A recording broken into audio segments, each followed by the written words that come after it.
Okay, so I think we should get started. If Rosie joins, then we can fill that in later. So, but so just what I tried today is an experiment, which is we wanted to talk about edema, but sometimes it's good to understand a little bit more of the physiology around the imaging findings that we obtain here. And I saw this review article recently published in the Journal of Molecular and Cellular Cardiology by a team from actually from McGill and from Chicago. And it's called Mechanisms of the Septic Heart from Inflammatory Response to Myocardial Edema. And what I found interesting, of course, there's a lot of, let's say, molecular physiology and a lot of explanation uh, how this happens. But this paper was really very interesting, understanding where edema happens, so that what happens with the intervascular and intravascular space, the interstitial space, and in a septic heart, what they can beautifully discuss in a lot of detail is how various pathophysiologic processes contribute to the accumulation of water in the cells, in the vessels, and between the cells. And while I'm not qualified to go into the details here, I would certainly recommend, if Rosie cannot join, that you take a look at this paper. But the bottom line is that that edema occurs as part of systemic inflammation, which some may not be always aware of. And edema contributes to actual cardiac dysfunction. And there are various ways how edema does that. So that relates to NO production, calcium homeostasis, but also to the mechanical compression of capillaries. And to me, this is a very important factor, because edematous diseases may also include stress-induced cardiomyopathy, Takotsubo, HFpEF, where we also have seen higher T2 signal intensity, where we're also potentially triggered through catecholamines. An inflammatory response triggers edema, which then impairs the function of the small vessels, which then is called microvascular dysfunction, but it's actually secondary to the edema.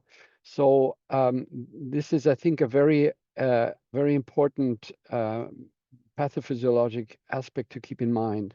So with that said, I would then ask Mohammed Tali to share his screen and walk us through his paper. So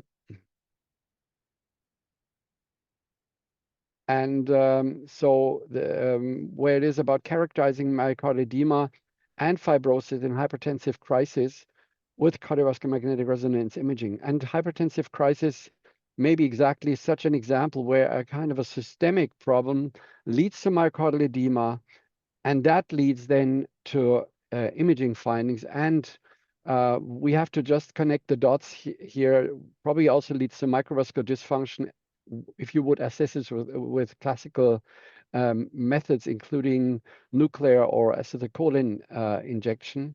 But also, I think hypertensive crisis is a model that may reflect what is happening in Takotsubo disease and what's happening in the brain in the so-called pressure-induced encephalopathy, which is also a known syndrome predominantly in men, whereas stress-induced cardiomyopathy is more happening in women. That's why we have to assume that possibly women take stress more to their heart than men, whereas men take it to the brain. I'll pick one which is better. Definitely in the brain. We know that this press syndrome, so this encephalopathy in a hypertensive crisis, leads to brain cognitive dysfunction for actually 4 to 6 weeks. So this is not trivial. And to me, the parallels to Takotsubo are just striking. So with this, I hope I could send a little bit the backdrop to this paper. So Mohammed, thank you very much for volunteering to walk us through your paper. So take it from here. We can see your screen. Okay, can you see my screen? Yes, yes. Okay, thank you for the opportunity to be part of this meeting. This paper is one of the series of papers I published from my PhD dissertation at Stellenbosch University. We focused on the subject of hypertensive crisis because we noticed quite a number of patients being referred to our facility for evaluation of troponin positivity in the context of a hypertensive crisis. And many of them turned out to have unobstructed coronary arteries. And that posed the question of what the myocardium would really be differently from myocardial infarction in this cohort. So as we know, hypertensive crisis is a common indication for emergency room visit. And despite the improved understanding of the subject, it remains unchanged in terms of its incidence across the globe. But the burden remains significantly higher in low and middle income countries. Now, clinically, it encompasses two distinct clinical conditions, depending on whether the subject is presenting with markers of organ damage or not. Can you see the next page? Because I'm a bit struggling here. It has not moved since you started talking. So we see parts of the abstract and then the first two paragraphs, but basically the break between page 1 and page 2.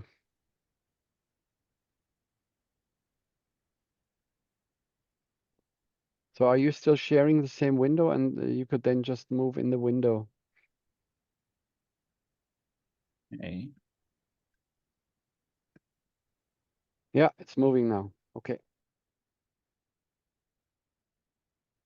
So in terms of the presentation, when they're presenting with, it's been observed that for patients coming with hypertensive crisis, the cardiovascular outcome is more adverse compared to those that do not have episode of hypertensive crisis.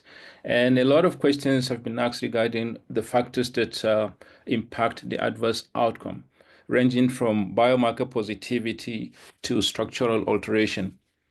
Now, prior studies have shown cardiac biomarkers like cardiac troponin and brain natriuretic peptide are elevated in acute conditions, reflecting that there might be myocardial injury and increased cardiac filling pressures, respectively. We know that in people with hypertension, there is a lot of perivascular fibrosis and microvascular dysfunction associated with the remodeling that happens in these patients. And these vascular changes predisposes to myocardial ischemia, especially subendocardial ischemia because of the reduction in coronary reserve.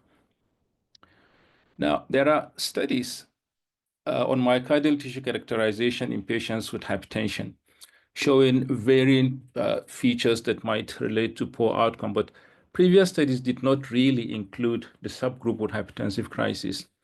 Now, with the advent of the non-invasive tissue characterization of cardiac magnetic resonance imaging, we thought that this can give us the ability to characterize the myocardium, demonstrating things like fibrosis and edema, to really get more detail into the myocardium in health as well as in this population of patients. Now, patients with hypertensive emergency may exhibit distinct myocardial changes detectable by this using tissue characterization. And it is on the basis of that that we aim to study the heart of this group of patients to see if we can have an improved understanding of the pathophysiologic mechanisms and the clinical management of this cohort of patients. So we studied patients that were consecutively referred to the emergency unit of Tygerberg Hospital. Tygerberg Hospital is a referral hospital in the Western Cape region, located in Cape Town. It serves a lot of secondary hospitals providing tertiary care. Now, in terms of the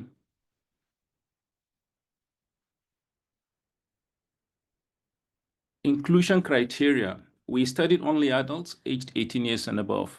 And we defined hypertensive emergency on the basis of what is published in the guideline as a presenting systolic blood pressure of 180 and or a diastolic blood pressure of 110.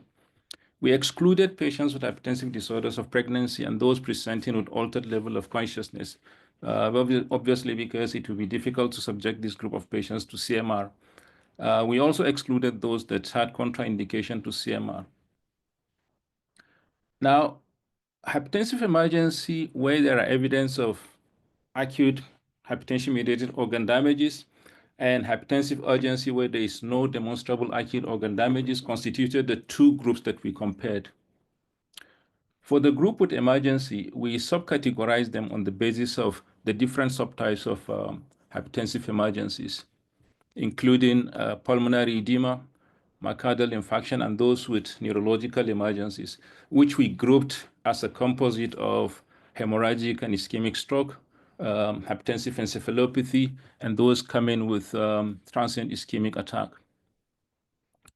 So the study was approved by the Health and Research Ethics Committee of Stellenbosch University, and all the participating subjects granted consent to be included in the study, was after having explained the entire procedure to them. So for the cardiac MRI, we use a 1.5 Tesla scanner, Siemens. They had the procedure within 48 hours of presentation to Tigerberg Hospital. And the scanning protocol included Cine, T2-weighted stir imaging, T1 and T2 mapping sequences, as well as lead gadolinium enhancement study. For the lead gadolinium enhancement study, we used Gadovis at the dose of 0.2 mils per kilogram body weight. And we routinely acquire the inversion time for nulling using the TI scout sequence. We usually optimize based on the subsequent images obtained. So we don't use a fixed inversion time in our unit. And we routinely obtain short axis stack of the LG in two encoding direction by phase swapping. Additional orthogonal views are obtained when necessary.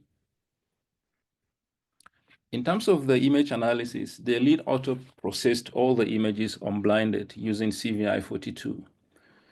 For the cardiac volume mass and LV function, we contoured the epicardium and the endocardium in both end systolic and end diastolic phases. We included papillary muscle as part of the muscle mass, so it's excluded from the LV cavity while doing the contouring. We defined left ventricular hypertrophy by indexing the LV mass to body surface area, and we use published reference values for age and sex in defining abnormalities in systolic function as well as the volumes.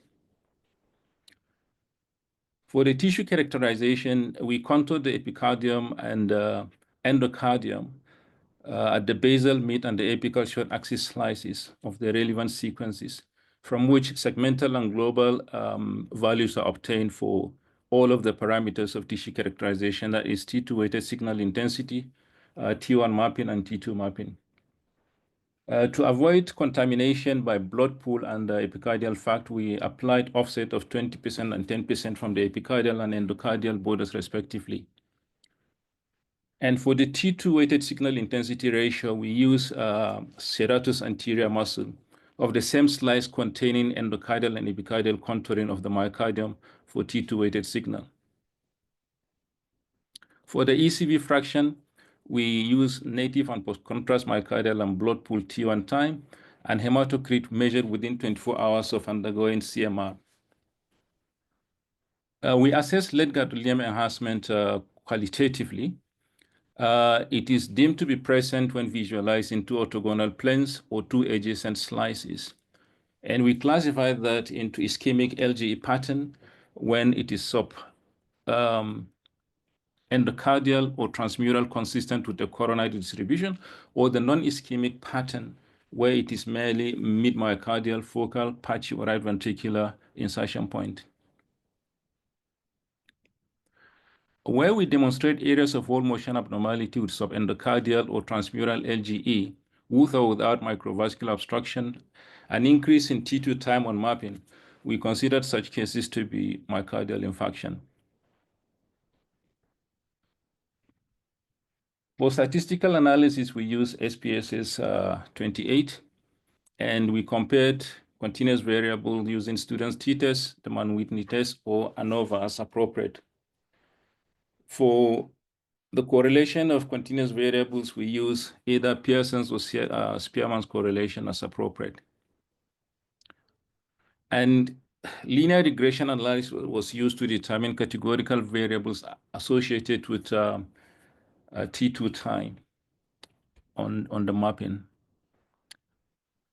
So in terms of the results, the patients were quite young compared to what you see in other Western literatures presenting hypertensive crisis, the mean age of about 49 years, and male predominantly, slightly predominated. 78% of the cohort had hypertensive emergency, while about 22 presented with urgency. This is slightly, markedly different from Western literature, where most of the people coming with crisis present with hypertensive urgency than emergency. But the pattern in our center might be related to the fact that only patients demonstrating target organ damage requiring tertiary care are referred to us. On the blood pressure front, they had comparable systolic blood pressure, but the diastolic blood pressure slightly higher in the hypertensive emergency cohort.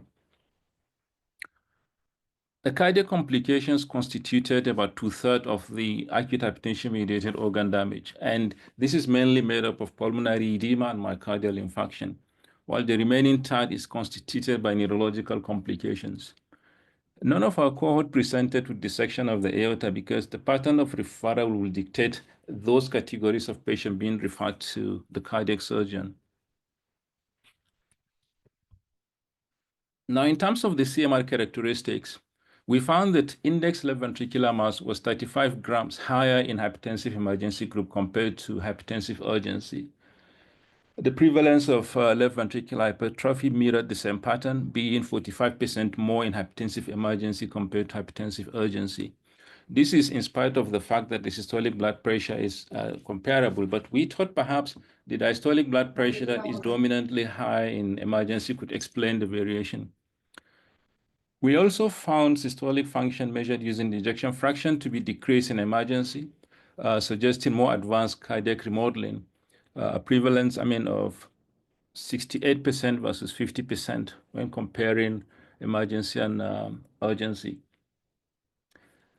What we are not sure of is whether some of these patients with hypertensive emergency could have a reversible systolic dysfunction, because this was a cross-sectional study without the luxury of having a follow-up data. But perhaps, some studies have actually documented that the systolic dysfunction can be impaired acutely in the setting of acute severe blood pressure elevation.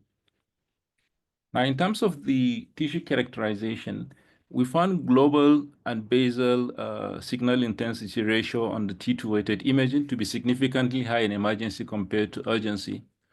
And similarly, we found these two parameters to be high in those with LVH compared to those without LVH. Interestingly, the difference in these markers of myocardial edema persisted even after excluding cases of myocardial infarction from the analysis. Sorry to interrupt. Just be aware you have 8 minutes left, so you may want to. All right. So on average, the T1 time was 39 milliseconds higher in the hypertensive crisis cohort compared to the controls that we used in our center, with a value of 1,047 versus 1,008.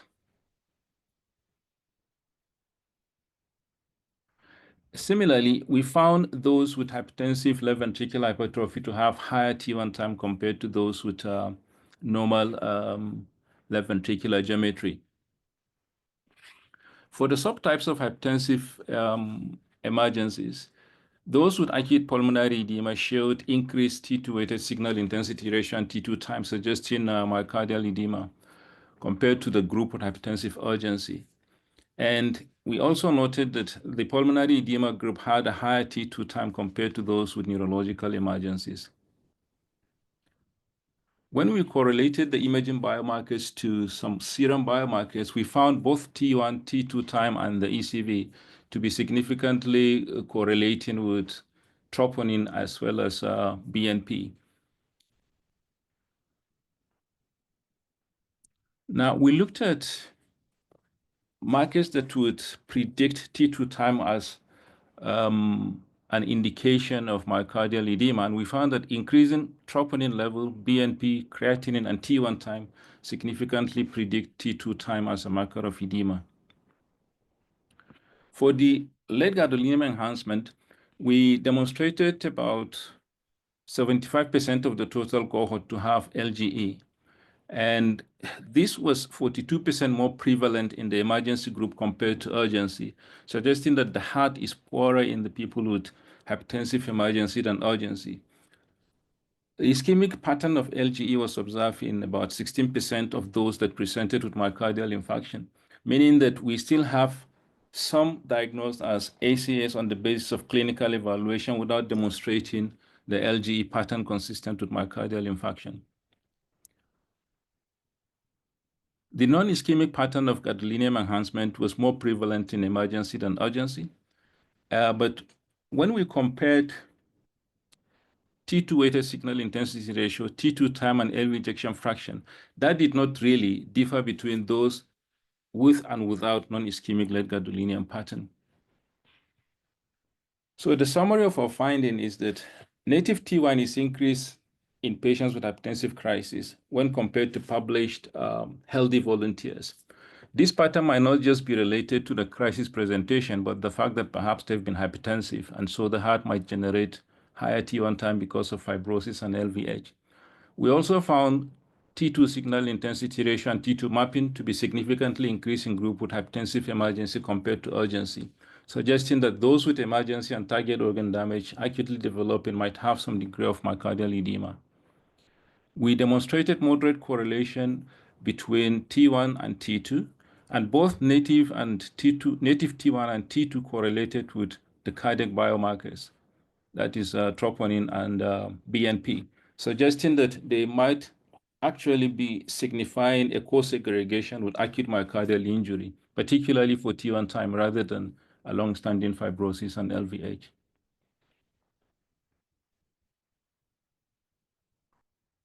So we interpreted the significant increase in T2 time as well as the signal intensity ratio of T2 weighted imaging to be consistent with myocardial edema in hypertensive emergency as well as those with left ventricular hypertrophy.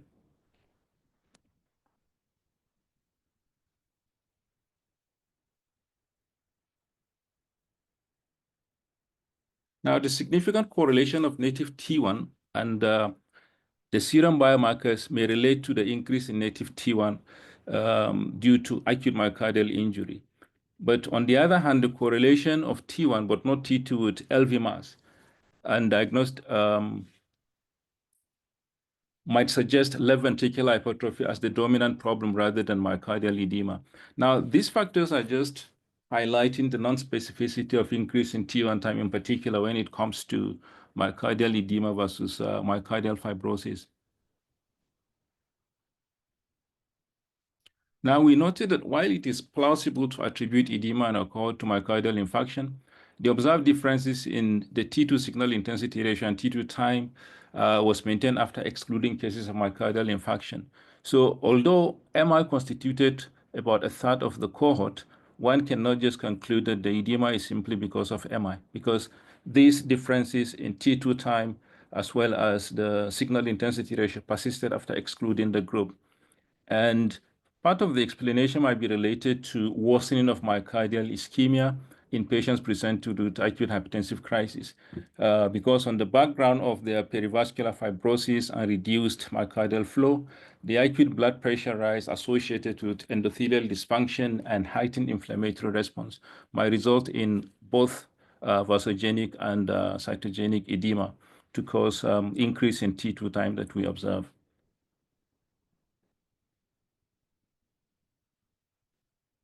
Now, it is important to note that these findings would have to be interpreted in the clinical context because of the lack of specificity of some of them, particularly T1 time and ECV.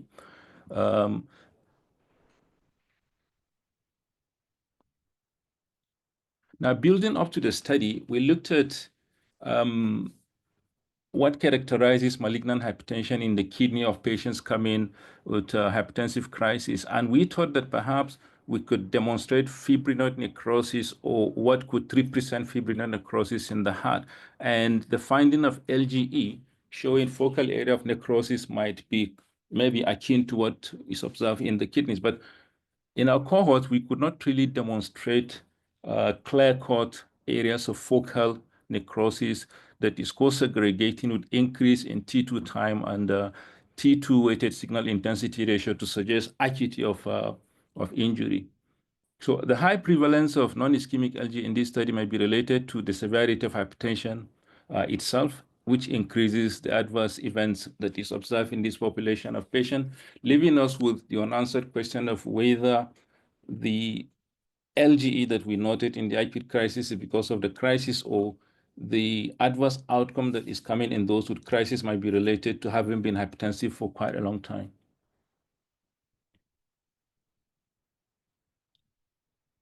Now, in terms of the limitation, the study is a single center study with a small sample size, so we cannot generalize these findings. Because we conducted the study on patients referred, there might be some selection bias. It's a cross-sectional study, so we don't have follow-up data to determine the cause-effect relationship of what we've demonstrated in terms of the imaging biomarkers. And we've not been able to confirm using cardiac biopsy whether they indeed have some fibrosis and edema that would be used as the gold standard, but that also have been demonstrated in previous studies. And the fact that not all of our patients had gadolinium because of impaired renal function would mean we've not been able to do the ECV in some of the patients.